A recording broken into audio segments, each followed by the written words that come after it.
হাদিস আসছে ভাবে যে কিয়ামতে আল্লাহ সুবহানাহু ওয়া তাআলা মৃত্যুকে একটা মেষের আকৃতিতে নিয়ে এসে জান্নাতবাসীকে বলবে, তোমরা কি চিনো? বলবো যে ইয়া রাব, আমরা চিনি, ও মৃত্যু। জাহান্নামবাসীকে বলবে, তোমরা কি ওকে চিনো? বলবো যে ইয়া রাব, আমরা চিনি, ও মৃত্যু।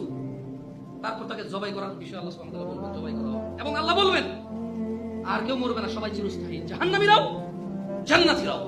সুবহানাল্লাহ। ওই ফেরেশতাদেরকে যদি ডাইকা বলে, ইয়া মালিক, তোমার রবকে বলো আমাদের শেষ করে দিক, এটা সম্ভব? এটা হবে? সে কি আর মরবে ওখানে? লা ইয়ামুতুনা ফিহা ওয়ালা ইয়াহইয়া। সে জাহান্নামে বাঁচবেও না, মরবেও না। বাট জান্নাতীরা জান্নাতে বাঁচবে, জান্নাতীরা জান্নাতে বাঁচবে, মরবে না। কিন্তু জাহান্নামীরা জাহান্নামে কি বাঁচবেও না, মরবেও। আল্লাহ আমাদেরকে বোঝার তৌফিক দান করুন।